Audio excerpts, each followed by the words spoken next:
Single parenting isn't easy. We understand. Most parents don't plan to go it alone, but you can still make the most of this journey for your children and yourself. In fact, if you and your family are on that journey, this podcast is for you. Welcome to the Single Parent Advocate community and to our podcast. And here are your hosts, single parent founder Stacie Poitras, and broadcast journalist, single dad and friend, Darrell Moody.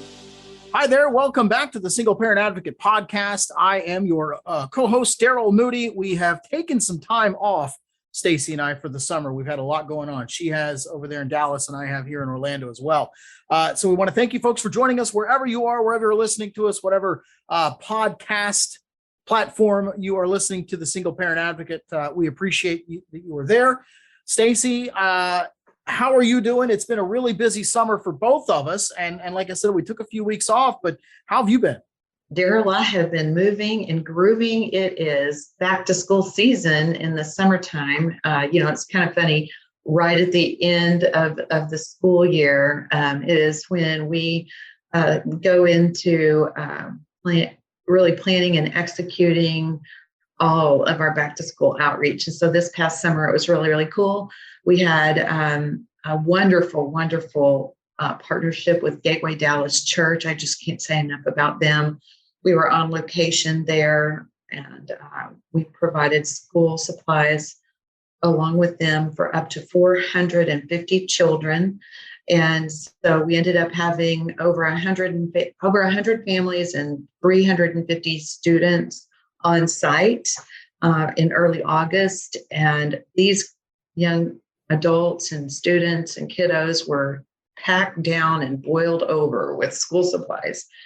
And then in addition to that, on site, we had an incredible set of ministry partners that came to also help families. We had Book Club for Kids.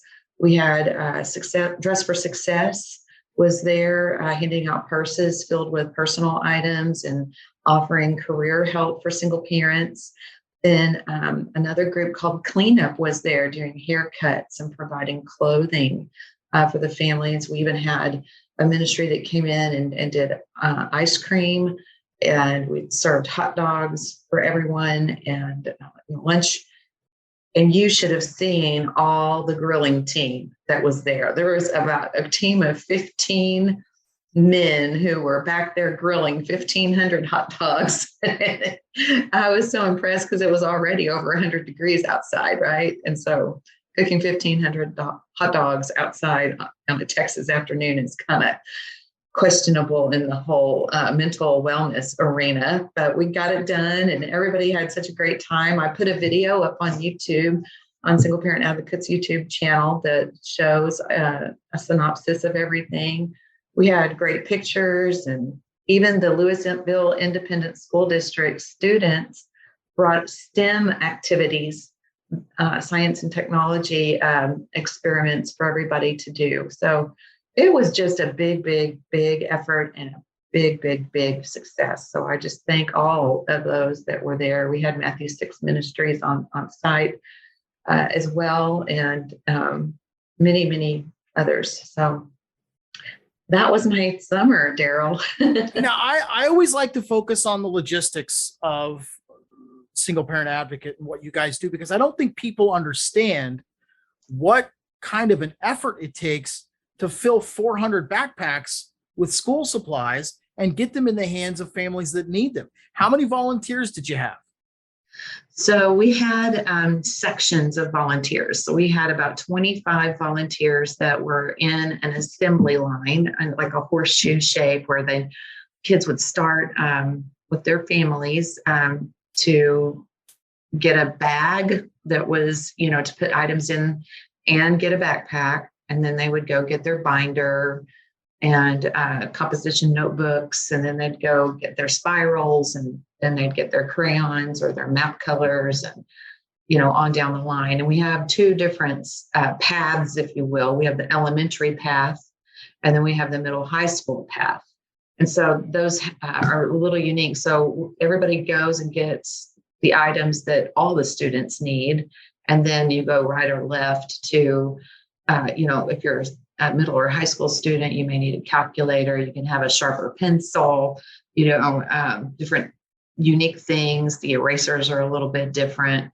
And then the elementary students, they get like a plastic bin filled with crayons and the blunt scissors, and everybody gets number 2 pencils. I tell you what, it was really cool. And the people that were working the assembly line definitely were the stars of the show. It was just crazy awesome. And it was in a later area where people would transition. We had a wonderful sponsor called Circle K.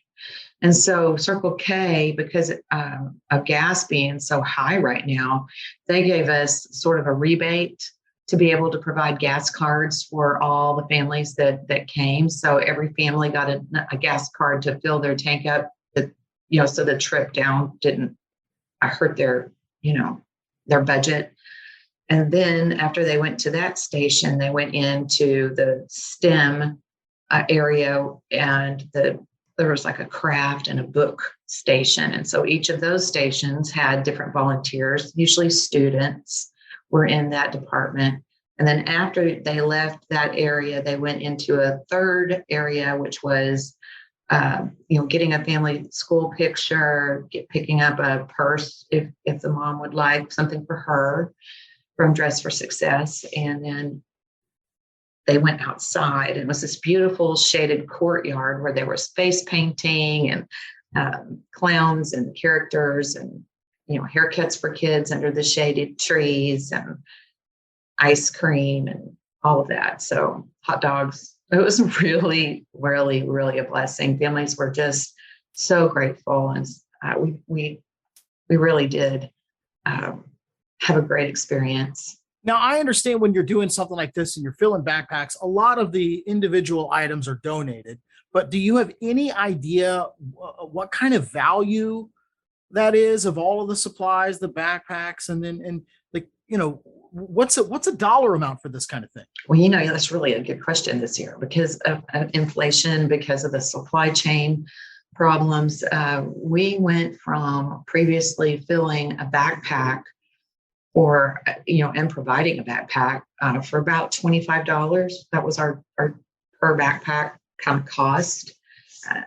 We would source things retail so that we would be able to, get the best deals and be responsible with the donors' investment in our community, that we make the money go farther. Well, this year that was like almost impossible, like the Dollar Trees and everybody where we found discounted items, they're not staffed.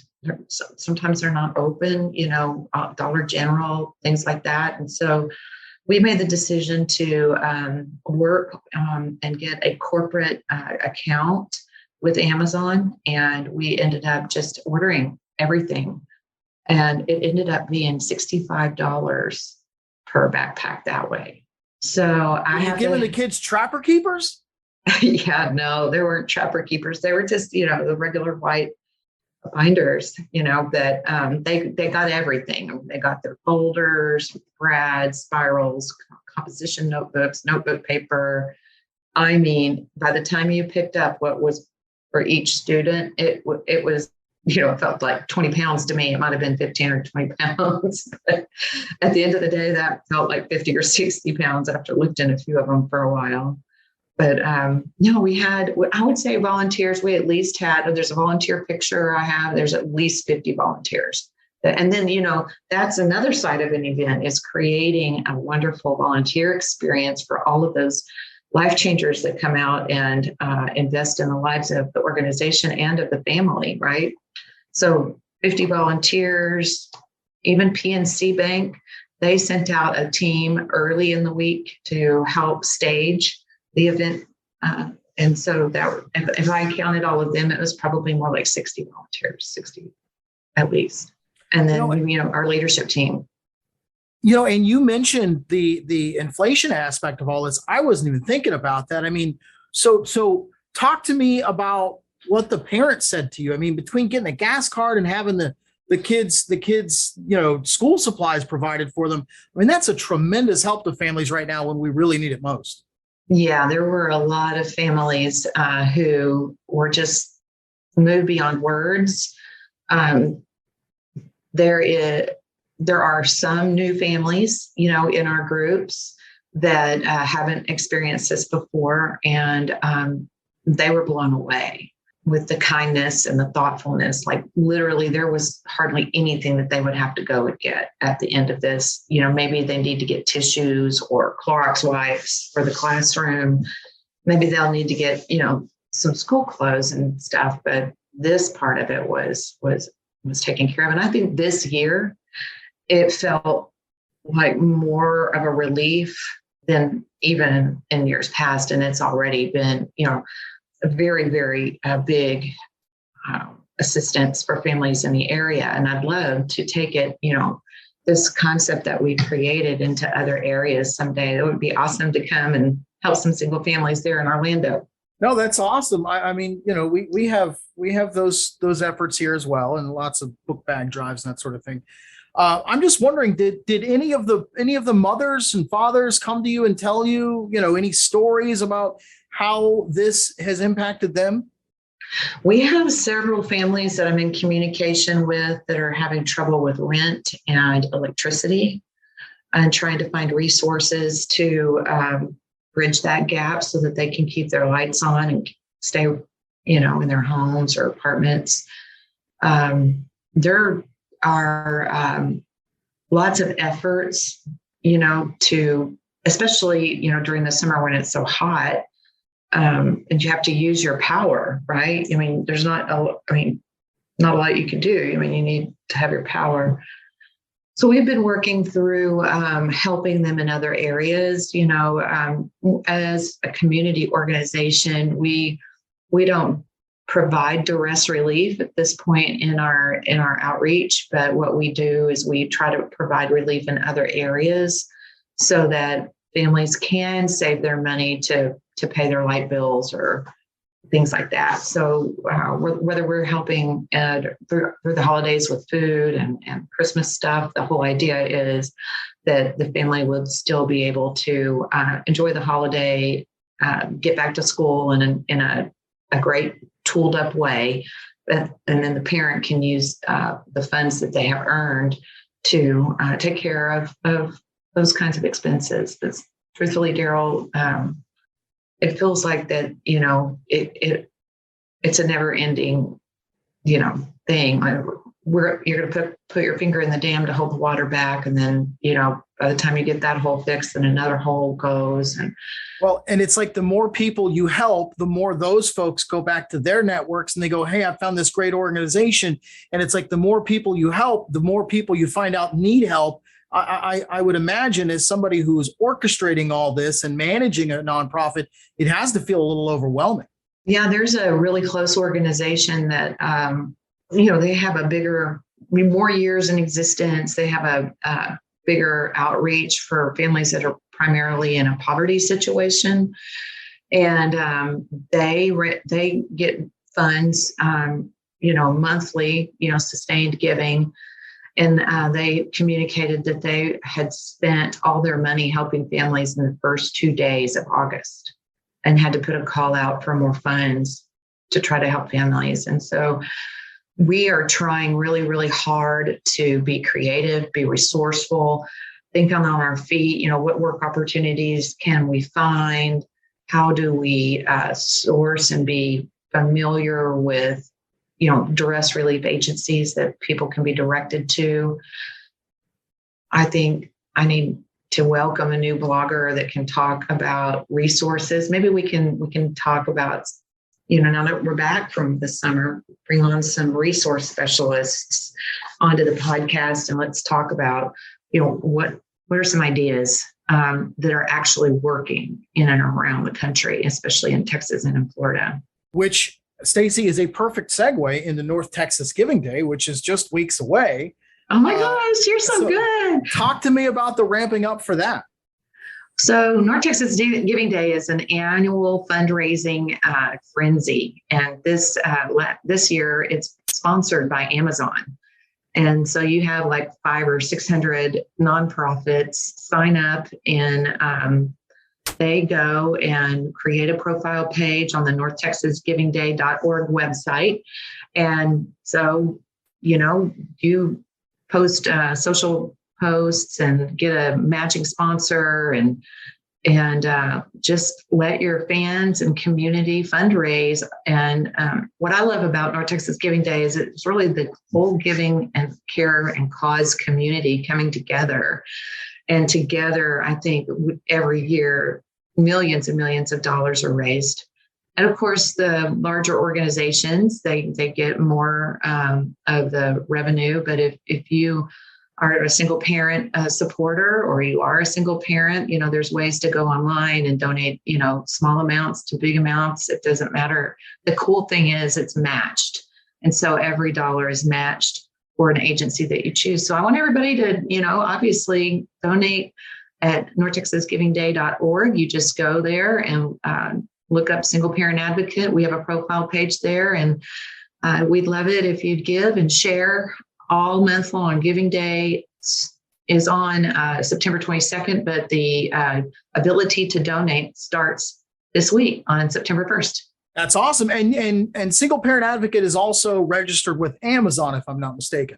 Yes, we're at smile.amazon.com. You can look up Single Parent Advocate, and every time you shop, there's a pass-through donation that supports us, and it's a godsend. It's incredible. It really helps us do everything we need to do.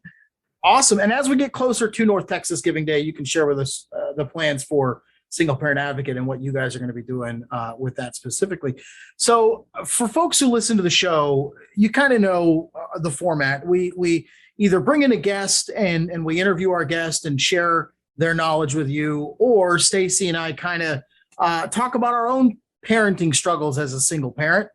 And one of the ones that I've really had a time with this summer is respect. And that is, dun, dun, dun, dun. Yeah. And that is, and it's for me, it's, do what dad asks you to do, talk to him respectfully, listen to me when I'm talking, and I feel like my kids have been really disrespectful to me. And it manifests itself in different ways, as simple as like just not listening to me when I'm talking. Like I'll come into a room and I'm talking, and the next thing you know, Elise or Claire is blurting out something else on top of me. And I'm like, are you even listening to what I said? We've had some real challenges in our house this summer, doing things the first time you've been asked, I mean, here's a perfect example. Selective memory. Stacie, I had an experience last week with Claire. Her birthday was on the 17th of August. So I got her a new tablet, and it was a weeknight, and we're back in school now, so we're trying to do the routine and stuff, and it's like I'm making dinner. So I told Claire, I go, Claire, Claire's 7, I want you to go take a shower. I said, and Claire's really bad about just doing what you ask her to do, So I told her, I said, if you don't do what I ask you to do, if you don't go take your shower right now, I'm going to take away your tablet, and you're not going to get it back for the rest of the week. So if you want to keep your tablet, Claire, all you need to do is focus on getting into the shower. So walk out of the kitchen here, go take your clothes off, get in the shower, take your shower. I'll bring your clothes, your towel, all that stuff. But like, you need to focus on doing nothing but getting in the shower. Okay, Dad. She walks away. Stacie, it's not even 2 minutes later. I'm like, where's Claire? What's Claire doing? So I go check on her, and she's playing with her birthday balloons. and now as a parent, I'm forced to stick to my guns and do what I said I was going to do. You know what I mean? Like, we have to be consistent even when we don't want to. And so I told her, I go, Claire, I'm really sorry, but I'm going to take your tablet away now, and you don't get it back for the rest of the week. Of course, that turned into, theatrics and all sorts of, crying and Claire being upset, not liking what she's being told. And I'm like, hey, listen, you can't get upset with me because I made it really simple for you. I told you exactly what you needed to do to not get in trouble. You chose not to do it. And as a consequence, you've lost your tablet like I told you I would. Okay. So that's one example of the struggles that we've had. My kids, I love them, but they don't do well with hearing no, and they don't do well, hearing. I don't either. They don't want no. But we're adults. We know we have to accept that. Another example. My Elise is 9. She's in the 4th grade. She doesn't like her teacher. She remembers her teacher from last year as being this tyrant who ran the playground and was no fun. I don't want Madam Boltman. I don't want Madam Boltman. That's one she didn't want. Well, lo and behold, who is her teacher? Madam Boltman. And so when we go to the orientation, the teacher says to us, I kind of have a reputation of being, the person who yells a lot in the playground. Okay. But in my classroom, it's different. We play hard, we work hard. So, I think she knew her reputation preceded her. So she was trying to, you know what I mean? So I told Elise, I'm like, listen, I know you don't like Madam Boltman, but she kind of said that she has this reputation of being kind of an authoritarian on the playground, but she's much different in the classroom. But Elise didn't like that. But my problem with my kids is like the instant I correct their behavior, or I tell them something they don't want to hear, or I don't let them have what they want, I lose them. And they get upset and they don't listen, and then they start reacting, and it just, as a parent, I'm really struggling with this. And you and I talked about this, trying to set this up as a topic. And Stacie, you're often my voice of reason, my spiritual counselor, my parenting counselor, my Yoda of sorts. And when you don't have the life experience to relate to my particular situation, you are always diligent about finding either a blog post or some sort of resource that I can use. And in this case, you found some good stuff on a website, parentingforbrain.com. Talk to us about what you found. Well, what I really loved about this, it's 10 tips on how to discipline an angry, disrespectful child. I need all of them. Yeah. And so what I really liked about it is that it really centered on not just the behavior, but the brain and the heart and the why behind the behavior.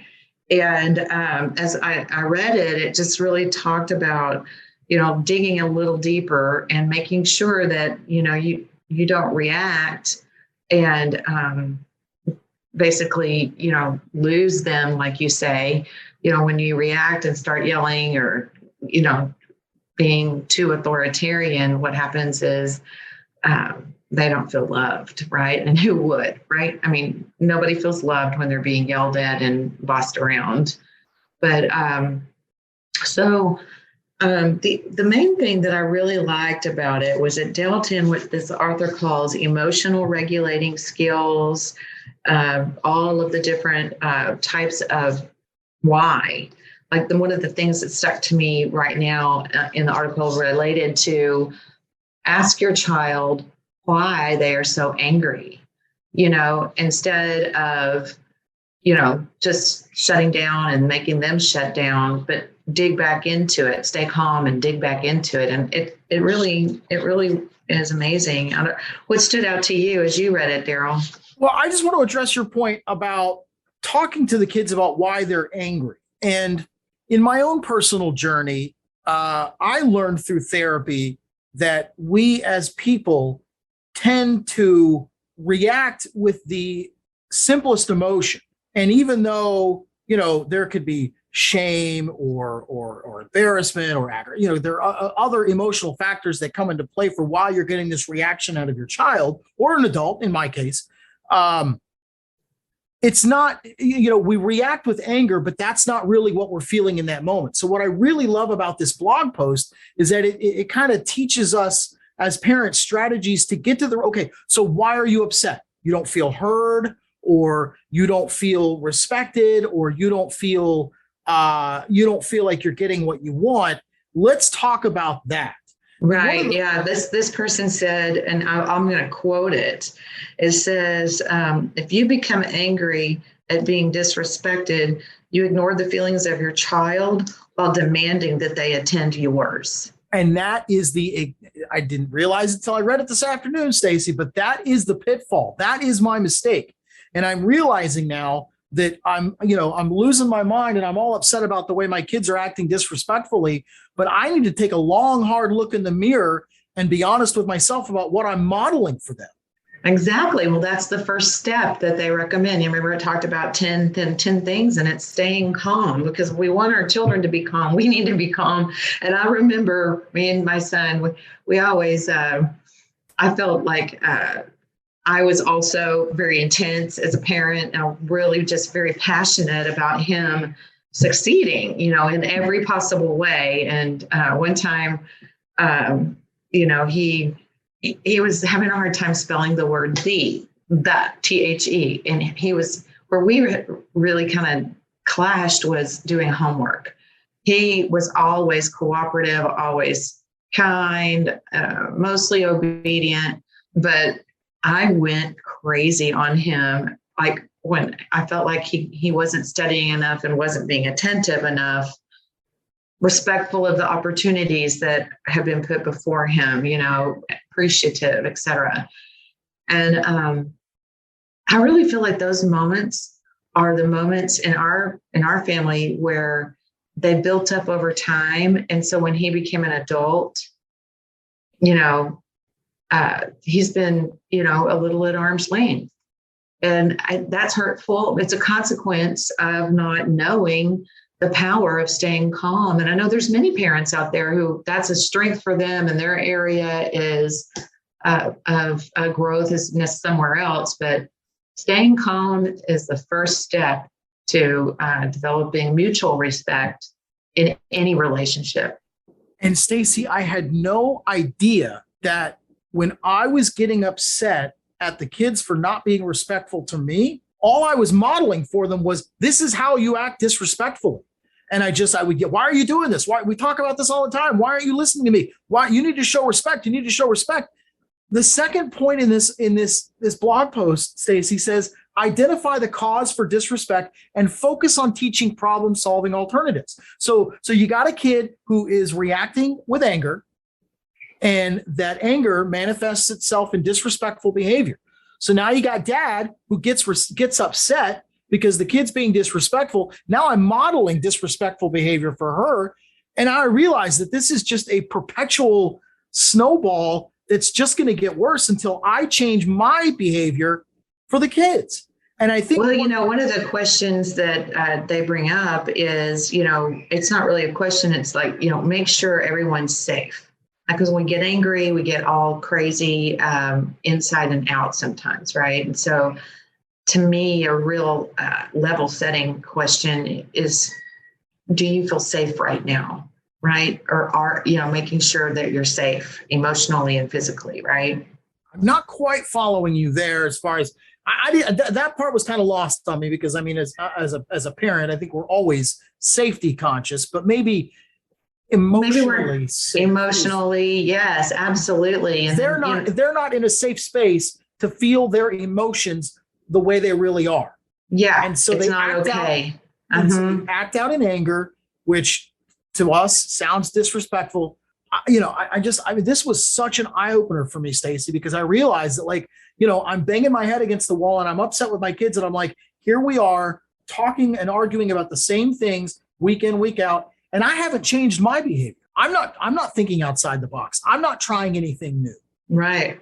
So I've got a lot of work that I need to do, staying calm and making sure everybody's safe. That's steps 1 and 2, Darrell. And not allowing the kids to trigger me. I mean, well, the next thing that talks about, and this is going to hurt a little bit on probably, it says, do not punish, right? So we don't punish. To discipline a child is to teach, right? Is what they said. It's unnecessary to punish a child to achieve that, and it tends to not be effective. So I know punishment, they say spare the rod, spoil the child, right? I firmly believe in that. But it says, punishment does not teach your child how to control their anger. It creates a rupture in your parent-child relationship that can only make things worse. So, what's the difference between discipline and punishment? And, I think that that's an important thing that this author's trying to bring up. I'm going to spitball an idea for you here, Stacie, and you tell me what you think, okay? So instead of punishing my kids and putting them in timeout, what if I said, why don't you sit down and write for me your side of this situation? Yeah. And then also, talking about the consequences, well, I don't know about that, because I'm real big on consequences. And I think my focus on consequences has made me lean more on punishment and less on discipline. Yeah. Well, I think that would be a really good idea. I think that it might get down into some of the deeper issues that are going on that you might not have gotten to otherwise. It's sort of like counting to 10, when you're angry. Make sure before you react, you count to 10, right? Have you ever heard that? Oh yeah. No, I take a deep breath. I try to focus on, maybe not meditation, but just kind of slow everything down, clear your head, then deal with what's in front of you. Well, this person believes that wrote this blog, and I think I agree with it because I lived it, as I mentioned, with my son. Teaching works better than punishment when disciplining our kids. They say if a parent knows about this, but is still adamant about using punishment, there may be deeper issues. Are they really punishing to teach or to pay back for the anger the child has caused? So our inner child can get triggered, and we can be provoked just like the kids. That doesn't mean that we would be abusive necessarily, but we would be equally, like you're saying, part of the problem. Well, I've even caught myself, Stacie, like as soon as one of the kids does something that I deem to be disrespectful, I go, time out. You're not talking to me that way. Go get in timeout. Well, the next thing that this article talks about is about acknowledging our children's anger, right? Like if they do something disrespectful, Darrell, like maybe you go, you sound really mad right now, or you sound really upset. I'm not sure. I'm not sure that I'm hearing you correctly, or if you are upset, are you able to tell me more about that? And that's what it says. Number 5, ask questions to understand the source of anger. I am so bad about reacting to the behavior. I don't ever get to the root cause of it. And that's why I'm not making progress with my kids. That's why nothing is changing. Well, and I think, there's something that you said recently about how, you remember we were talking about, everybody being safe, like being physically safe, like if some kids that are, probably, younger, temper tantrums, the 2-year-old throwing their toys and things like that. When it's all of that kind of stuff is stopped, and we can actually assure ourselves that we're physically safe and acknowledging our child's anger. What this says is it says, acknowledging your child's anger means recognizing that your child has feelings, even if it's the one you don't like. It's also about letting your child accept their own feelings. So this even gets into like self-worth and mental wellness development. So I know I kind of backed up on this here, but acknowledging our kids' feelings and making it safe for them to be accepted, even though they're having those feelings. We may not like what they're experiencing or necessarily always agree, but we can accept and love them in the midst of it all. They're like two, and I had a hard time when my son was older separating those two things. And I think the biggest thing that I have missed, Stacie, is that in doing that, you're modeling for your kids how to be respectful of others. Okay, you're upset. Let's talk about why you're upset and let's fix it. I have been coming at this from the absolute wrong angle. And now it makes perfect sense to me why we've made no progress. Now I understand perfectly why my kids are not changing their behavior. I haven't changed mine. Well, and, I think acknowledging to yourself also that you have feelings. You have feelings, and they are real reactions, real things that you have to deal with even as an adult. But asking your daughters, hey, I'm having some feelings too, but I don't want you to not love me. And here's what I'm feeling. I'm feeling offended. I'm feeling hurt. right? And I don't know that I've always handled that right in the past. And I want you to know I'm working on it. And I'd like us to work on it as a family. And then you stop there. No buts, no continuances, the word but kind of negates everything that comes before it, right? And if they use the word but, I think that just trying to make sure that they understand that there's a difference between, and we understand there's a difference between having a feeling and then also being accepted, even though you are having that feeling. Stacie, it's what made me realize how significant this problem was earlier in the summer.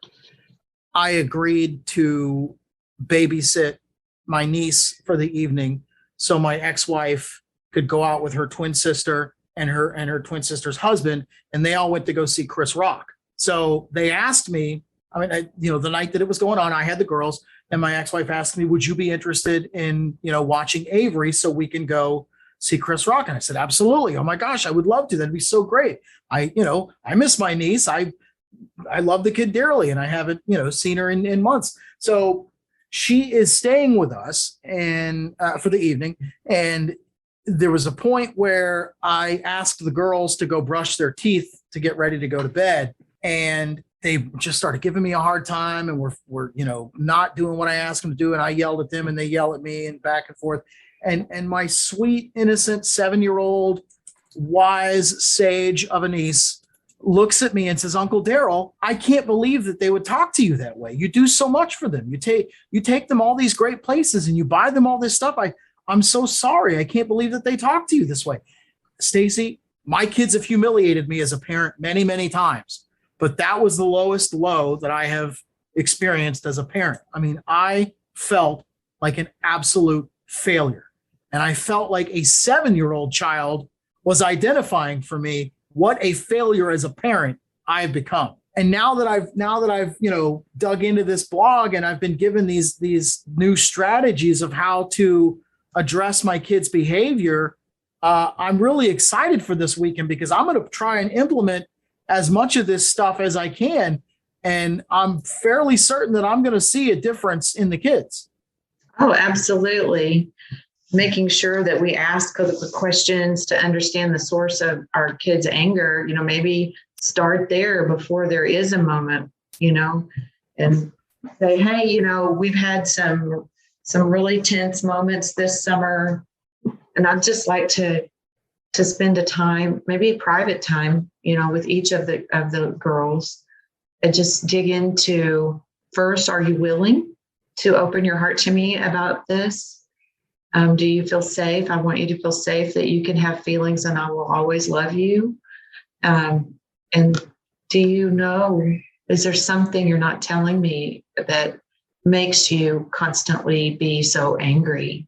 And, see, or in their own language, help them explore putting words to these feelings that are attached to these behaviors, right? One of the questions in the article says, are you angry because you just want a little snack before dinner? Or are you starving?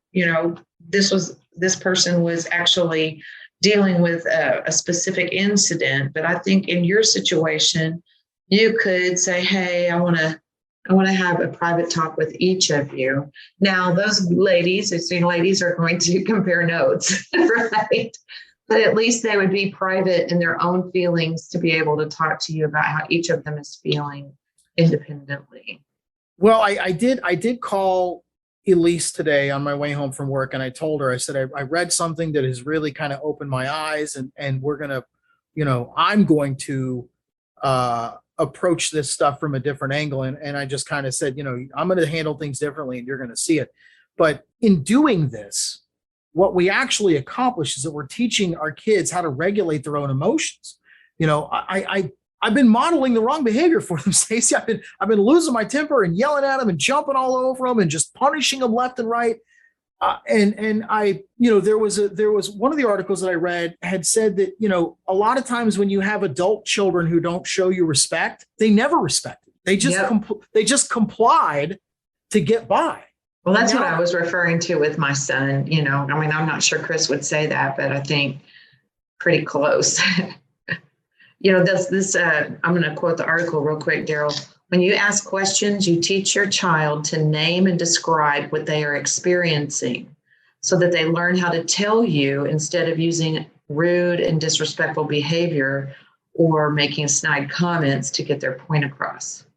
I mean, I know a lot of adults that, might could use that awareness too, right? So it's a big skill to learn, even in business. We don't act like that in business and still keep our jobs normally. I mean, that I've seen anyway. So after we ask questions and we learn to put words behind our feelings, we're feeling safe and accepted, even though we're having these feelings. The article says offer help as a parent, help them find an alternative solution to how to deal with their anger.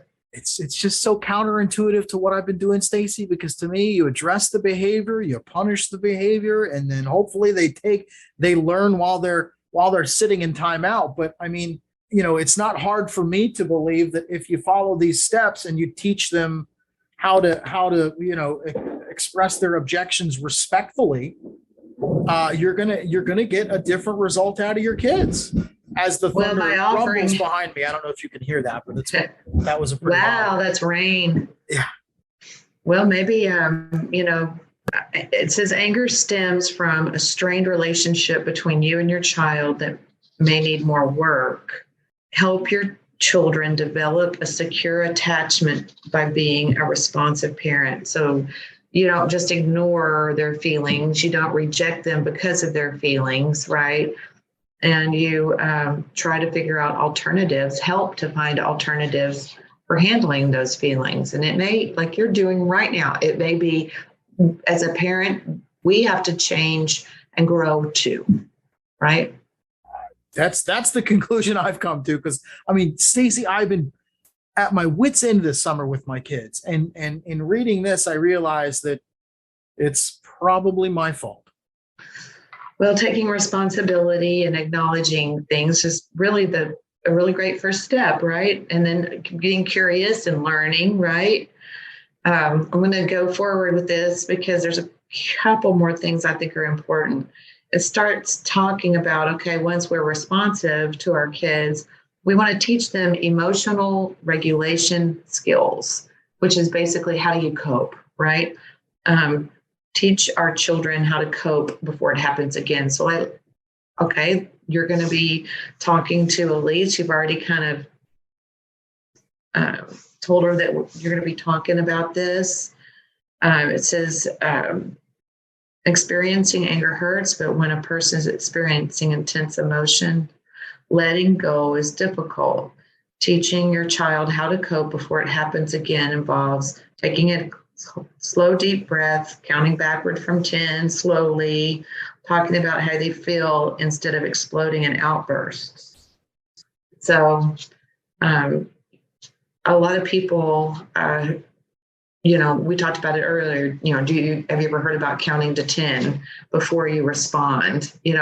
So letting that adrenaline and that burning feeling in our heart, like, okay, I'm gonna pause. I'm gonna take a deep breath here, or I'm gonna take a quick walk. I'll be back. I need that. That's really, if you are to start acting like that, they will start seeing someone who acts like that and adopt that behavior more likely, right? I sure hope so. You don't want an angry child to turn into an angry teenager down the road, right? So the next step says, teach your children how to express objections respectfully. How do you express objections respectfully? What would you say, Darrell? Well, I think in going through those steps of teaching them how to identify what you're upset about. Okay, you don't like this. Okay, let's express. I just think in going through those steps, that is such a stark contrast to how I parent. My kids are going to be like, who the heck are you? What did you do? What happened to my dad? Well, she said, I honestly, Stacie, I think they're going to be so surprised by this that they're going to be completely off their game, and they're not even going to think about being bad, because they're going to be like, what the heck is going on? And who is this calm, rational, nurturing father that we have? Well, it says we cannot merely tell children what behavior we find unacceptable. We must also teach them the appropriate ways to express objections, right? And so that means, they need to feel safe to express their objections and not be rejected and not set you off, right? So learning how to regulate in, the previous suggestion is super important. This is my favorite part. This next one, Darrell, it says step 9, catch them being good. Catch them being good. Acknowledge them. I will admit, when my kids do something good, I heap praise upon them. It's like I go out of my way to draw attention to anything they do that's good. And I'm like, that is what I want you to do. So for all of my shortcomings as a parent, I really do feel like I try to reward positive efforts by using positive reinforcement. Well, and the thing is, rewarding good behavior, is so important. And so, just continuing to reward them for times when it is difficult to switch gears, right? If you're switching gears and this is going to be a new commitment, a new behavioral commitment, you're going to have to be patient with yourself. Take those times to count to 10, go on a walk. And maybe that's a skill for the girls too, because, it's important when you take on something new, even if that something new is catching somebody being good, right? It is new. It's something that we haven't learned. It's not in our behavior. So being patient is really, really a key. Good discipline involves using reasoning and creating an environment of calm and respect. Bad discipline uses harsh punishment, ridicule, and verbal attacks on a child. And then lastly, she says, to raise a respectful and conscientious person, they need to develop not only respect for others, but also respect for themselves. And she says, when we genuinely show care, kindness, and respect, our kids will eventually learn how to treat others right. Care, kindness, and respect. So you can, write that on your forehead. I'm not kidding, Stacie. I'm going to put these on the big whiteboard in the kitchen. We're going on the whiteboard. I have a giant whiteboard where we write, like what our morning routine is. And for Elise, I have a note and it says, I am strong, I am smart, I am capable, I am competent, and I am confident. And it's become kind of an affirmation for her, because I felt like she had some trouble with her own self-worth, and I just wanted her to know that, like, no, honey, you are capable of doing amazing things, But then it wasn't one of those words respectful. It wasn't, but I'll add it. Well, maybe you add it to all 3 of your columns. We create a dad column up there. So everybody has a column. I'm going to put these 10 points up here for me. And the author, Pamela Li, also wrote another blog, What is Respect? Definition for Kids and 6 Highly Effective Ways to Teach Kids. I'm just going to, this is my homework.